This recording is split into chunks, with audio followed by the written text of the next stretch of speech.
올렸는데요. 야, 이거 보니까 야, 앞으로 5월 9일 이후에 진짜 이광수 대표가 그렇게 애원했던 강력한 정책들이 나올 것 같다는 생각이 들더라고요. 소개 부탁드리겠습니다. 네, 2026년 5월 9일이 지나면 매물이 잠길 것이라거나 일부 다주택자들이 버텨보겠다고 한다는 말이 있습니다. 버티는 건 각자의 자유인데 이 점은 알아두는 것이 좋을 것 같습니다. 정부가 제대로 작동하려면 권위가 유지돼야 하고 권위를 잃은 정부는 뒤뚱거리는 오리를 넘어 식물이 됩니다. 정부의 권위는 신뢰와 일관성에서 나옵니다. 정부의 안정적 운영, 정부 정책의 권위와 신뢰를 위해서라도 5일, 9일 이전에 매각한 다주택자보다 버틴 다주택자가 유리하도록 방치할 수는 없습니다. 5월 9일이 지났는데 좋아. 제대로 된 대책을 세우지 않아 매각한 것보다 버틴 것이 더 유리하게 되면 매각한 사람은 속았다고 저와 정부를 욕할 것이고 버틴 사람은 비웃을 것이며 부동산 시장은 걷잡을 수 없이 흔들릴 것입니다. 이렇게 되면 국정을 제대로 이끌어갈 수 없습니다. 좋아. 일이 엄명한 것처럼 국민들께서는 저에게 국가와 국민을 위해 일할 권력을 맡기셨고 그 힘을 위탁받은 제가 표를 계산하지 않고 일각의 비난과 저항을 감수하기만 하면 세제, 금융, 규제 등 막강한 권한으로 망국적 부동산 투기를 막기 위해 할 수 있는 조치는 얼마든지 있습니다. 좋아. 이재명 정부는 강력한 금융, 세제 규제를 통하여 2026년 5월 9일이 지난 후에도 다주택자들이 양도세 중과를 감수하고 매각하는 것이 버틴 것이 더 손해인 상황을 만들 것입니다. 좋아. 또 그렇게 할 수밖에 없습니다. 좋아. 정책 수단을 총동원해 다주택자는 물론 주거용 아닌 투기용 1주택자도 보유보다 매각이 유리한 상황을 만들 것입니다. 초고가 주택은 선진국 수도 수준에 상응하는 부담과 규제를 안게 될 것입니다. 이재명은 합니다. 말한 것은 지킵니다. 좋아. 이것이 바로 국민들께서 저를 신뢰하고 이 정부의 기대를 가지시는 이유일 것입니다. 좋아. 국민께서 맡기신 일에 최선을 다하겠습니다. 좋아. 세제 얘기가 쓱 들어가 있네. 어우, 야, 이거 어떡합니까? 흔히들 노무현 대통령 때도 이렇게 다주택자를 압박했고 문재인 대통령 때도 다주택자를 압박했는데 실패했는데 이번에도 되겠느냐 이렇게 네. 하는데 물론 시장 가격은 네. 정말 예측한다는 건 신의 여경인 것 그건 같아요. 맞죠. 어떻게 될지 모르겠어요. 지금 이제 다주택자들의 매물이 일부 나오고 있고 특히 강남 3구 일부로 나오고 있고 네. 이번 주를 기점으로 해서 이제 강남 3구의 집값이 이제 내림세로 전환됐는데 네. 이제 지켜봐야 되죠. 그런데 그때하고 조금 다른 건 있어요. 일단 네. 우리가 알다시피 리더십이 매우 강하고 밀어붙이고 있고요. 집값이 그때보다 너무 올라서 집을 막 가진 분들도 상당히 이 정도면 고점 아닌가 여기서 좀 시세 차익을 좀 챙겨볼까라는 생각도 있는 것 같고요. 그 다음에 제가 주목하고 있는 건 모든 것의 가격의 근본에는 금리가 있어요. 근데 노무현 대통령 때도 이제 2000년대 초부터 이제 전 세계가 이거 금리를 낮추기 시작하거든요. 네, 그 2003년에 노무현 대통령 집권할 때 이제 금리가 굉장히 낮아지면서 이제 집값이 불이 붙어서 2006년, 7년까지 이렇게 부동산 가격이 올라가고 문재인 대통령 때는 여러분 아시다시피 코로나 때문에 금리가 0에서 1%였어요. 금리가 0에서 1%였다는 건 근데 지금 금리는 지금 주담대 금리가 지금 하단이 4%예요. 상단이 7%에 육박해요. 그러면 물론 돈이 있는 분들은 버틸 수 있겠죠. 근데 경기도의 집값이 이렇게 계속 떨어지는 이유는 집을 내놓기 때문이거든요. 그분들은 왜 버티지 않고 집을 내놓을까? 금리 부담이 굉장히 큰 거죠. 빚내서 사니까. 그러니까 빚내서 집을 2천조 원이나 빚을 내서 지금 집을 사놨기 때문에 네. 그래서 이런 부분은 지켜봐야지 꼭 과거에 진보 정부에서 이 정책이 실패했으니까 이번에 또 실패할 것이다.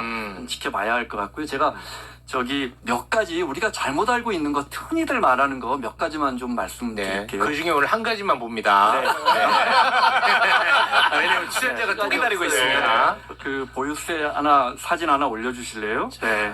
서민 월세 폭탄으로 이어질까? 흔한 기사예요. 네, 임대료 인상이 여의치 않은 경우 A의 또 다른 선택은 집을 파는 것이다. 수익이 나지 않은 투자 상품에 자금을 넣어둘 이유가 없기 때문이다. A와 같은 선택을 하는 사람이 늘어날수록 시장에서 임대 물건은 점점 없어지면서 수요 공급의 원칙에 따라 임대료는 자연스럽게 올라간다. 자, 보유세 올리면 재산세 올리면 그게 전월세 가격을 올려서 서민들이 피해를 볼 거라는 그야말로 전가의 보도인데요. 예. 현실은 그렇지 않다는 너무나 여러 많은 연구 결과가 있고요. 뭐 지난 2022년에 KDI, 지난해 5월에도 KDI가 또 연구조사했고 2022년 연구에서는 거의 7만 가구에 대해서 종부세가 전월세 가격에 미치는 영향을 조사했고요. 결론부터 말씀드리자면 제가 네. 좀 자세히 설명드리고 싶었는데 시간이 없으니까 결론부터 말씀드리자면 네. 수많은 연구가 유의미하지 않다. 여러분 만약에 제가 만약에 집을 갖고 베이커리를 해요. 근데 정부가 저한테 재산세를 올렸어요. 화가 많이 나요. 그 제가 그냥 케이크 가격을 좀 올려버리면 이렇게 가격 정가가 되는 건가요? 그러면 가격을 올려도 그러면 소비자분들은 와서 저한테 가격이 올랐구나 하고 케이크를 사나요? 시장 경제에서? 제가 만약에 내 건물에서 주유소를 해요. 정부가 재산세를 많이 올렸어요. 근데 화가 속상해요. 그래서 기름값 기름값을 올랐어. 좀 올리면 기름값이 올랐구나 하고 다른 주유소 안 가고 우리 주유소에서 그냥 계속 기름을 넣어요. 바로 옆에 가버립니다. 그렇죠. 가격 전가라는 게 시장 경제에서 그렇지 않고 만만치 않아. 이것이 이제 뭐 이게 이제 기본적으로 자본에 부과하시는 것이냐 소비에 부과하는 것이냐 누가 하는 것이냐에 거의 모든 연구 결과는 아예 자본제다 무슨 말이냐 그것을 갖고 있는 그러니까 집주인이 부담하는 것이다 이렇게 귀책이 되고 있는데 자꾸 이렇게 서민 월세 폭등으로 이어질까 이게 너무 많이 나오고 마지막으로 하나만 더 이거 이해하셨죠 우리 네. 박수산 씨? 네, 너무 간단한- 박수산 씨를 이해시키고 가셔야 됩니다. 그냥 막 가시면 안 됩니다. 경제학전 대표님. 네. 하나만 더 여기 보면 그래서 가격 전가가 안 되면 그 다주택자가 집을 팔 것이고 집을 팔면 예를 들어 내가 집을 팔면 그러면 이제 수산시가 들어와서 무주택자 지금은 토호제니까 무주택자밖에 집을 못 살고 그렇습니다. 실거주 해야 되잖아요. 실거주. 그러면 다주택자가 내놓은 전셋집이 사라지니까 전월세 공급 서민들 위한 전월세 공급이 하나 줄어든다. 이게 이제 이 신문 보도의 요지예요. 네, 그거 제가 박살 냈거든요.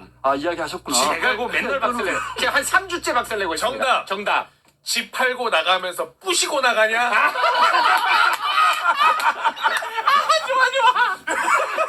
맞아요. 그러니까 제가 그 말 중국에서 한번 했거든요. 다들 이해를 못해. 아, 이해를 못해? 그래? 이거 너무 말씀하셨다니까 너무 간단한 거예요. 이게 유일하게 공급이 줄어들 수 있는 유일한 경우는 좋아. 예를 들어 집을 산 수산 씨가 부모님 집에서 살다가 네. 그러니까 전월세를 점유하지 않고 있다가 집을 사서 전월세 공급을 하나 줄이는 경우는 이런 경우는 공급이 하나 줄어든다고 할 수 있지만 네.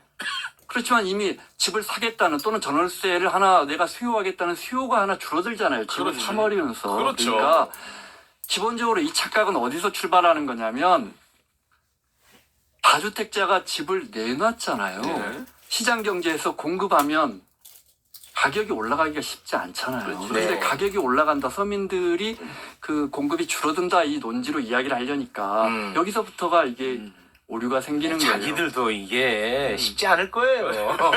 그래서 근데 문제는 저런 말도 안 되는 저런 어처구니 없는 논리가 먹혀왔다는 거예요. 이제는 뭐 박살 납니다. 네, 네, 그리고 내가 이제 있잖아. 제가 하나만 더 댓글마다 오늘 아침에도 제가 댓글을 보면서 뭐 미국은 뭐 재산세가 비싼 거나 재산세율이 비싼 건 알겠는데 미국은 매입 가격에 부과하기 때문에 우리나라는 시세에 부과하는데 미국은 훨씬 낮아 그러는데 전혀 그렇지 않고요. 미국의 50개 주 중에 캘리포니아 주만 주민발이 13호라 그래서 캘리포니아 주만 내가 10년 전, 20년 전에 산 집 가격이 하지만 그것도 거의 해마다 2%씩 가액을 올리고요. 기본적으로 세율이 너무너무 비싸서 그러니까 그 누가 댓글 쓰면 그렇지 않다. 미국은 캘리포니아 주만 그런 법이 왜 생겼을까? 왜 시세 재산세를 부과하지 않고 과거에 5년 전, 10년 전, 20년 전에 산 매입가에 할까? 너무 재산세율이 세니까 우리하고는 거의 세요. 5배, 10배 차이가 나거든요. 5배, 10배 차이가 나요. 10배 차이가 나죠. 1.14? 제가 표 하나 준비했는데 그거 보여주세요. 그거는 잠깐만. 보고 가자. 이거는 댓글에 많이 달리는 거니까. 자, 이거 제가 아주 여러분들 이해하기 쉽게 이 뭐예요? 이건 뉴욕주예요. 50만 달러니까 7억짜리 집에 재산세 10만 달러예요. 그러니까 1,400만 원 나왔어요. 간단하죠? 네. 뭐 얼마짜리가? 자, 50만 달러 주택에 7억짜리 주택. 7억이죠. 7억 조금 넘죠. 7억이. 네. 이때 재산세 얼마 나왔어요? 재산세 얼마인데? $10,000 나왔잖아요. 1,400만 원 나온 거예요. 1,400만 우리나라 원. 1,400만 원 정도 나오려면 45억 정도 가야 1주택자 가야 45억. 이거 한 7억짜리인데 물론 뉴욕이나 캘리포니아나 뉴저지는 재산세율이 좀 높은 곳인데 와. 우리하고 비교도 안 돼요. 그러니까 근데 이런 데는 또 차이가 크네. 네, 그러니까 근데 그 캘리포니아만 그렇게 한다는 거 알아두시고 대신 미국은 지금 $10,000 재산세 내잖아요. 저거 1,400만 원 너무 비싸잖아요. 미국은 소득세에서 연간 $10,000까지 소득공제를 해줘요. 그러니까 이런 것도 있어요. 소득공제 좋으니까 재산세 워낙 높지만 소득공제 해주니까 월급쟁이들이 코어 지역에서 재산세 많이 내면서도 버티다가 그러다가 이제 은퇴할 때쯤 되면 코어 지역을 벗어나서 아우 나 세금 너무 비싸서 나가야겠다 하면서 집을 내놓는 거예요. 그게 매물이 돼서 공급이 되니까. 근데 우리는 이게 너무 약하니까 어르신들도 20년, 30년 안 나가시는 거예요. 재산세 부담이 약하니까. 이 공급이 너무 없으니까 우리는 어떻게 해야 되죠? 또 새로 만들어. 계속 새로 지어야 돼요. 아니 실제 제가 미국에 살 때도 마찬가지예요. 네. 절대로 그 산 가격에 세금을 내지 않아요. 매년 세금이 달라지고요. 만약에 본인이 항의하고 싶으면 우리가 적은 이 텍스가 네가 생각할 때 네 집의 가치하고 다르게 생각되면 어필하라고 그래요. 그런 기회가 있어. 우리나라도 그런 게 있거든요. 그래서 제가 어필을 하면 거기서 받아줄지 말지를 결정해요. 그러니까 원래 처음 샀던 집값으로 세금을 매기는 게 아니라 매년 달라지고요. 제가 있을 때만 해도 거의 한 45만 불짜리 집에서 1년에 거의 제가 볼 때 7,000불, 8,000달러를 냈었어요. 세금을. 그러니까 그것도 엄청나게 막 높은 거예요. 우리나라에 비하면. 그러니까 세금 자체가 살 때 가격으로 하는데 이건 사실이 아니에요. 제가 경험했어요. 이건 직접. 네네. 그러니까 말이 안 된다는 걸 네. 하셨습니다. 아무튼 재산세 어마어마합니다. 미국은. 네. 한국은 이에 비하면은 뭐 한 7분의 1쯤 되나요? 그 정도 돼요. 7분의 1 정도. 뭐 주마다 다르지만 평균 내면 그 정도 되고 일본도 참고로 우리보다는 한 2배 정도 더 냅니다. 일본도 2배 더 낸다. 네, 근데 일본은 집에 대한 수요가 우리보다 훨씬 약하잖아요. 그런데도 그렇게 재산세가 비싼 거예요. 아, 우리 그래요? 굉장히 낮은 거예요. 우리는 진짜 너무 낮다. 너무 낮다고 항의들 하십시오. 재산세 아시겠죠? 매년 내는 거예요? 재산세는 매년 내겠지.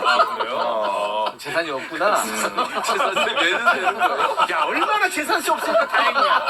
행복한 줄 알아요. 재산세를 평생에 한 번 내냐? 재산이 없다잖아. 경제학전 김원장 대표님과 여기서 인사 나누겠습니다. 대단히 고맙습니다. 고맙습니다. 네, 고맙습니다. 재밌는 말 아닙니까?